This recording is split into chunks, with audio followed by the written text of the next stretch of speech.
production process. Now, the good thing about continuous improvement process, it can be utilized across many different areas, okay?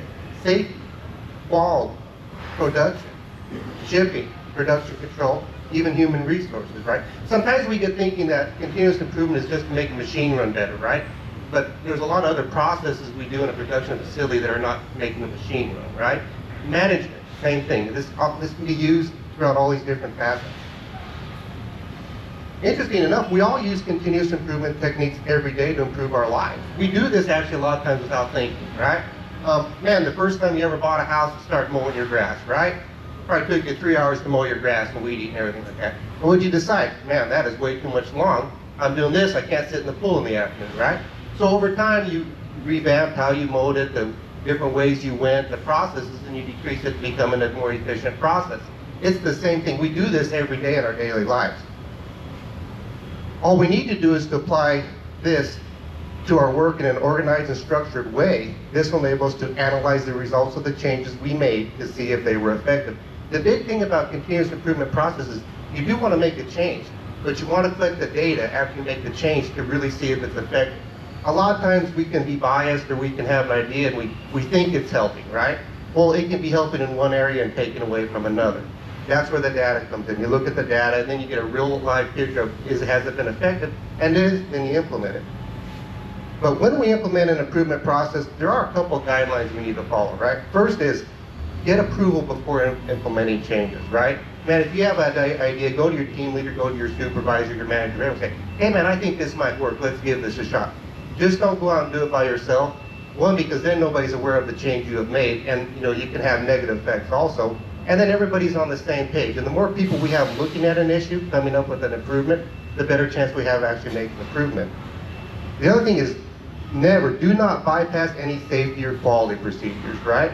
Man, we have safety procedures and we have quality procedures that, in a way, sometimes slow down production. Legitimately slow, so that's what they're for. We do not want to bypass those in any ways to increase the productivity. And then finally, man, be creative. Enjoy this process. This allows us to dive into something we normally don't do. It's original. It allows us to think about things we don't think about. And it can be an enjoyable process if you let it. Okay? Next. Okay, how do we do it? Well, we use what's called a PDCA cycle. That's plan, do, check, and act. Okay, plan. Identify a problem or opportunity and design a small change. Little changes can result in big results. Man, if you can shave a minute off of one procedure every day, 365 days a year, that makes a big difference. If you can do this across 2 or 3 different procedures, the time adds up. Sometimes we get thinking, a little change isn't a big deal, but a little change, especially in production, we do this stuff every day, over and over and over, can make a really big difference. Okay, check. Do. Implement the changes on a small scale. A small change is easy to reverse if the outcome is not beneficial. Man, sometimes this process is going to work and sometimes it's not. If we start small, then if we do have to revert back to the original process, it's not that big of a change, right? We don't lose as much time during this. Check. You need to evaluate the results using data. And now these results can be seen in safety statistics, increases in productivity, or decreases in quality issues. So once we do this, we need to look and make sure this is actually working for us, right? And then act. If successful, standardize the change. If not, try again. Success means we have improved the process. If not, we have not failed, okay? We're just headed in a new direction to still improve the process. We're going to have successes, we're going to have failures at this, right? But all the failures tell us is, hey, this didn't work, let's go on the next one, let's go on the next, right? And eventually, over time, we will see increase in productivity.